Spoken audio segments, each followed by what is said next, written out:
अस्सलाम वालेकुम guys, welcome to my YouTube channel. आज हम MGT 501 मिड टर्म प्रिपरेशन करेंगे और इसमें हम इम्पोर्टेंट MCQs फाइल्स देखेंगे। तो फर्स्ट MCQs की तरफ चलते हैं। What could be the reason behind linking HRM with the strategic goals and objectives of an organisation. Organisation के ऑब्जेक्टिव्स और स्ट्रेटेजिक गोल्स के साथ HRM को लिंक करने के पीछे क्या रीजन है। तो HRM को हम क्यों लिंक करते हैं ऑर्गेनाइजेशन के ऑब्जेक्टिव्स और स्ट्रेटेजिक गोल्स के साथ, तो उसके पीछे रीजन है foster innovation and flexibility. HRM foster innovation and flexibility, इसके पीछे रीजन है। नेक्स्ट क्वेश्चन देखते हैं। Which of the following employees participation plays a wider role. तो इनमें से कौन सा रोल है जिसमें एम्प्लॉयज वाइटर रोल अदा करते हैं। तो वो करते हैं develops tools for measurable goals. बहुत सारे गोल्स को अचीव करने के लिए टूल्स को डिवेलप करते हैं एम्प्लॉयज। तो एम्प्लॉयज का रोल क्या होता है, मेजरेबल गोल्स को डिवेलप करना।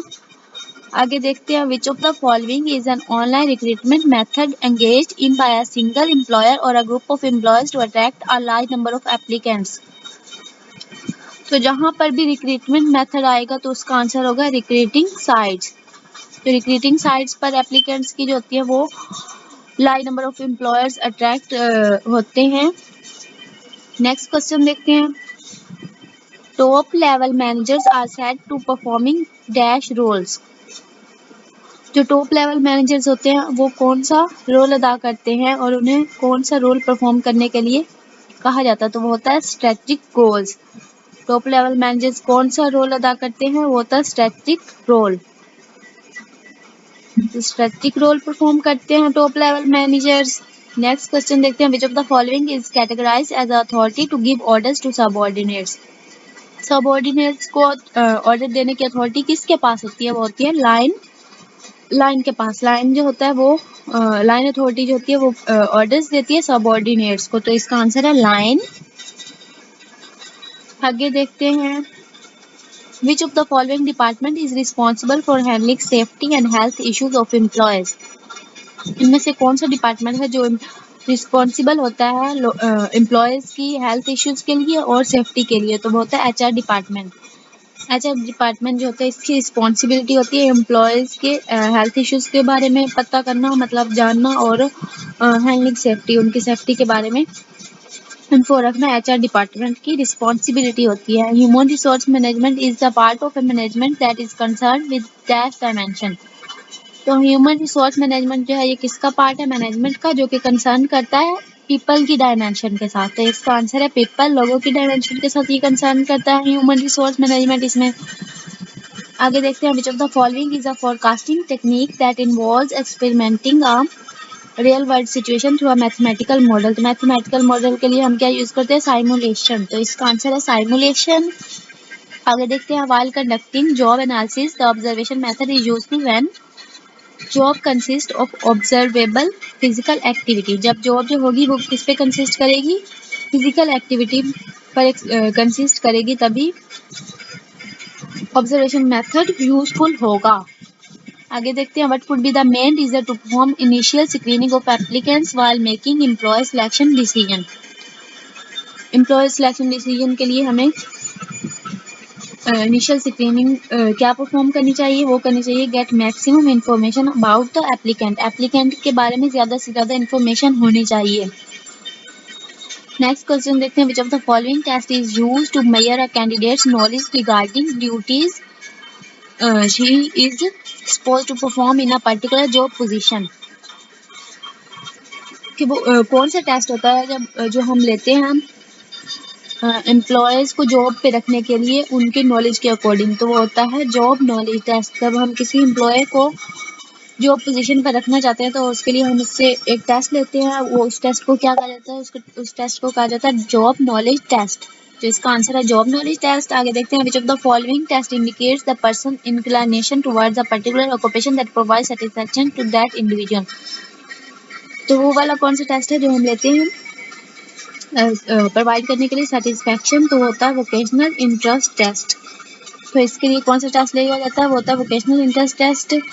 आगे देखते हैं। Which of the following component of attitude represents a person opinion knowledge and information. एक पर्सन का ओपिनियन बताना, उसका नॉलेज और इन्फॉर्मेशन जो होता है वो किस में हम बताते हैं, उस कंपोनेंट को क्या कहते हैं, कोग्निटिव कंपोनेंट। कोग्निटिव कंपोनेंट इंसान के नॉलेज, इन्फॉर्मेशन और ओपिनियन के लिए, इंसान के नॉलेज और ओपिनियन को रिप्रेजेंट करता है। कौन सा कंपोनेंट, कोग्निटिव कंपोनेंट। ये इंपॉर्टेंट एमसीक्यूज आगे देखते हैं। Which of the following can be a possible job activity of an HR manager to at corporate level when he she is engaged in employ development. तो HR manager की क्या job activity होती है, उसकी activity होती है plan, ये plan करता है जॉब रोटेशन को, एक्सपीरियंस मैनेजर्स को फर्दर ट्रेनिंग, एक्सपीरियंस मैनेजर की फर्दर ट्रेनिंग के लिए प्लान करता है जॉब रोटेशन को। आगे देखते हैं। Which of the following role is usually associated with the HR manager in an organisation. HR manager का ऑर्गेनाइजेशन में कौन सा रोल होता है, तो वो होता है advisory, staff, authority. HR manager organisation में कौन सा रोल अदा करता है, वो करता है एडवाइजरी, स्टाफ, अथॉरिटी का। आगे देखते हैं। Which of the given statement reflect the relationship between HRM and management. कि एचआरएम और मैनेजमेंट का रिलेशनशिप क्या है, तो इन दोनों के दरमियान क्या रिलेशनशिप होता है। HRM is one aspect of management. जो ह्यूमन रिसोर्स मैनेजमेंट है ये खुद एक एस्पेक्ट है किसका, मैनेजमेंट का एक पहलू है एचआरएम। तो इनका रिलेशन यही होगा। नेक्स्ट क्वेश्चन देखते हैं। Following are all included in statistical approach for forecasting except sensitivity analysis. तो इसका आंसर है स्टैटिस्टिकल अप्रोच में क्या क्या यूज होता है, ट्रेंड एनालिसिस भी होता है और रेशो एनालिसिस भी होता है और रिग्रेशन एनालिसिस भी होता है, लेकिन सेंसिटिविटी एनालिसिस जो होता है ये इसमें नहीं फोरकास्ट किया जाता। नेक्स्ट क्वेश्चन देखते हैं। The central office of DFA career service transfers responsibility and decision making power to the regional officers regarding appointment of staff and giving them budgets and authority to make important decision what this process is called. तो ये empowerment की definition दी गई है कि जिसमें जो central DFA office है वो किसको रिस्पॉन्सिबिलिटी देता है, वो रिगार्डिंग वो देता है स्टाफ को रिस्पॉन्सिबिलिटी देता है और उनको स्टाफ को जो होता है वो अथॉरिटी देता है अपने डिसीजन लेने के अकॉर्डिंग। और जो स्टाफ होता है वो अपने डिसीजन खुद से ले सकता है और इस प्रोसेस और अपने बजट जो होते हैं उन्हें कितने बजट मिलना चाहिए, तो इस डेफिनेशन को कहते हैं एम्पावरमेंट। ये एम्पावरमेंट की डेफिनेशन दी हुई है। आगे देखते हैं। Which of the following is an authority given to specific person with expertise in a certain area so that a person can make recommendation to others. कि वो वाली क्या अथॉरिटी है जो एक स्पेसिफिक पर्सन को स्पेसिफिक एरिया में दी जाती है कि पर्सन जो है वो रिकमेंड कर सके नेक्स्ट पर्सन को, तो वो होती है ऑपरेशनल अथॉरिटी। तो ये ऑपरेशनल अथॉरिटी की डेफिनेशन दी गई है। आगे देखते हैं। पीपल वर्किंग इन जो organisation are more than the actual requirements Which one of the strategy you prefer to solve this problem? तो ले ऑफ। अगर हमारे पास किसी ऑर्गेनाइजेशन में हमारे पास रिक्वायरमेंट्स बहुत कम है, लोगों की रिक्वायरमेंट्स बहुत ज़्यादा हैं और तो हम इस और हमारे पास जो है वो उनको पे देने के लिए कम है, तो इस प्रॉब्लम को हम कैसे सॉल्व करेंगे, ले ऑफ एम्प्लॉयज़ को ले ऑफ कर देंगे, मतलब निकाल देंगे। नेक्स्ट क्वेश्चन देखते हैं। The application form should not include questions related to. तो एप्लीकेशन फॉर्म जो होता है उसमें किसके अकॉर्डिंग ज़्यादा क्वेश्चन नहीं किए जाते, तो वो होता है बैकग्राउंड चेक। इंसान का बैकग्राउंड चेक नहीं किया जाता, जबकि उसकी वर्क हिस्ट्री देखी जाती है। एक इंसान को जॉब पे रखने के लिए उसकी एजुकेशन देखी जाती है, उसकी मेडिकल फिटनेस देखी जाती है और उसकी एबिलिटीज़ टू फॉलो डायरेक्शंस, ना कि उसका बैकग्राउंड। तो उसका बैकग्राउंड चेक नहीं किया जाता। नेक्स्ट क्वेश्चन देखते हैं। वेंटिलेशन टेक्नीशियंस, प्लम्बर और electricians are often required to undergo apprenticeship training before they are elevated to master mechanic status. This is an example of dash. तो ये किसकी एग्जांपल दी हुई, ये दी हुई ऑन द जॉब ट्रेनिंग। तो ये इसका आंसर होगा on the job training. Next file देखते हैं। Impact of individuals behaviour with an organisation is studied under. तो इम्पैक्ट ऑफ इंडिविजुअल्स का ये हम किस ऑर्गेनाइजेशन में स्टडी करते हैं, ये करते हैं ऑर्गेनाइजेशनल बिहेवियर में। तो इसका आंसर है ऑर्गेनाइजेशनल बिहेवियर। आगे देखते हैं। Which of the following term is used to represent the efforts directed towards achieving outcomes. कि हम कौन सी टर्म को यूज करते हैं, होती है रिस्पॉन्सिबिलिटी। आउटकम्स को अचीव करने के लिए हम कौन सी टर्म को यूज करते हैं, रिस्पॉन्सिबिलिटी को। अगर हम अपने काम को लेकर रिस्पॉन्सिबल ही नहीं होंगे तो आउटकम्स भी नहीं आएंगी। नेक्स्ट क्वेश्चन देखते हैं, the work force of an organisation represents to proportion of the community sectors in all its job classification. It represents dash of its affirmative actions. तो इफेक्टिवनेस, तो ये किसके रिप्रेजेंट कर रहे हैं, effectiveness of its affirmative actions. Next question देखते हैं, management is concern with the administration of dash. Management जो होती है ये किसके साथ कंसर्न करती है, ह्यूमन रिसोर्स मैनेजमेंट होती है, और फाइनेंशियल रिसोर्स के लिए भी ये कंसर्न करती है, और फिजिकल रिसोर्स के लिए भी ये कंसर्न करती है। तो इसका आंसर होगा all of the given. Management concern करती है administration of human resource, financial resource, physical resource, all of the given answer होगा इसका। आगे देखते हैं, which of the following is not the characteristics of a virtual team. तो virtual team की characteristics में lack of non verbal signal भी आता है, लिमिटेड सोशल कॉन्टैक्ट भी आता है, और ability to overcome time and space constraint भी आता है। जबकि इंक्रीज सोशल रिलेशनशिप जो होता है ये वर्चुअल टीम की कैरेक्टरिस्टिक्स में नहीं आता। तो इसका आंसर यही होगा। आगे देखते हैं, HR managers are generally considered as staff managers. HR managers को क्या कहा जाता है, एचआर मैनेजर्स को स्टाफ मैनेजर्स भी कहा जाता है। तो इसका आंसर होगा स्टाफ मैनेजर्स। ओके, तो नेक्स्ट क्वेश्चन देखते हैं, organisation started focusing on quality, productivity and efficiency during dash period. Organisation जो होती हैं वो किस पे फोकस करती है, क्वालिटी पे, प्रोडक्टिविटी पे और एफिशिएंसी पे। किस पीरियड में, स्ट्रेटेजिक पीरियड में। तो इसका आंसर है स्ट्रेटेजिक पीरियड। ओके गाइज, अगर आप लोगों को मेरी वीडियो अच्छी लगे तो मेरे चैनल को जरूर सब्सक्राइब कर दीजिएगा और वीडियो को शेयर कीजिएगा। ओके, नेक्स्ट क्वेश्चन देखते हैं, opportunities and threats to an organisation are considered as dash external factors. Opportunities and threats to an organisation are considered as, इनको कहते हैं एक्सटर्नल फैक्टर्स। इसका आंसर है एक्सटर्नल फैक्टर्स। नेक्स्ट क्वेश्चन देखते हैं, which of the following specifies the relative value of each job in an organisation. तो job evolution, जो job evolution होती है वो क्या करती है, हर जॉब ऑर्गेनाइजेशन में हर जॉब को जो है ना रिलेटिव वैल्यू को स्पेसिफाई करता है, वो करता है job evolution. Which of the following method is used to inform employ about the company's job opening. तो जॉब पोस्टिंग, जब जॉब पोस्टिंग हम देखेंगे तो हमें पता चलेगा जॉब ओपन हो चुकी है कंपनी में, वो क्या एम्प्लॉय को बताता है, जॉब पोस्टिंग से पता चलता है। नेक्स्ट क्वेश्चन देखते हैं, which of the following is a test validation method that determines whether a test measures certain traits that are important in performing a job और नॉट। Construct validity. तो इसका answer है कंस्ट्रक्ट वैलिडिटी। नेक्स्ट क्वेश्चन देखते हैं, developed countries usually refer to the developing और under developed nations to get the benefit of cheap labour hiring made on such basis is referred as third country national.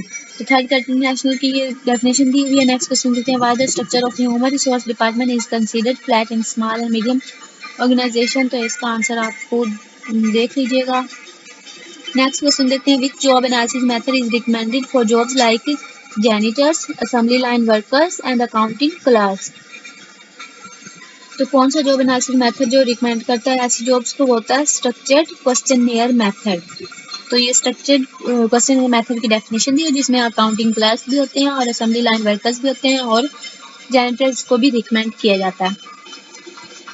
आगे देखते हैं, which of the following most important point that should be conveyed to the new hires in orientation to deliver a welcoming address and congratulating to be a part of organization. तो most important point कौन सा है, जब हम किसी को higher करते हैं ओरिएंटेशन में तो हम इसके लिए फर्स्ट ऑफ ऑल हमें वेलकम करना चाहिए एड्रेस को, और सेकंड कंग्रेचुलेट करना चाहिए पार्ट ऑफ ऑर्गेनाइजेशन को। नेक्स्ट क्वेश्चन है, last week Huma spent the morning time in watching Wasim's work. Then she took Wasim to lunch to talk to him about how to improve his job performance. Huma is the office manager of a local real estate company. Wasim, on the other hand, a new real estate agent. What is going on this scenario? इस scenario में क्या हो रहा है कि हुमा जो है ना वो कोचिंग कर रही है वसीम को। तो लास्ट वीक में हुमा जो है वो स्पेंड कर रही थी अपना टाइम वसीम के वर्क को देखने में। दैन वो उसको लंच पे ले गई और उसको इम्प्रूव जॉब और उसको बताती है कि अपनी जॉब को कैसे इम्प्रूव किया जाए। और हुमा जो क्या है वो लोकल रियल एस्टेट कंपनी की मैनेजर है। ऑन द अदर हैंड जो वसीम है वो रियल एस्टेट एजेंट है। और इन दोनों के दरमियान क्या हो रहा है, हुमा जो है वो कोच कर रही है वसीम को। Huma is coaching Wasim. To increase the group cohesiveness, managers have to dash encourage mutual participation. Cohesiveness का मतलब होता है encourage mutual participation. Next question देखते हैं.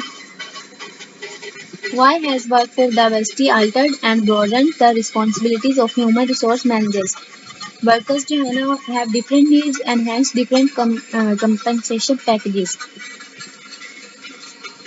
वर्कफोर्स डाइवर्सिटी जो है वो रिस्पॉन्सिबल होती है ह्यूमन रिसोर्स मैनेजमेंट के लिए। क्यों? क्योंकि वर्कर्स जो है ना उनके डिफरेंट नीड्स होती हैं और उनके डिफरेंट कंपनसेशन पैकेज होते हैं, जिसकी वजह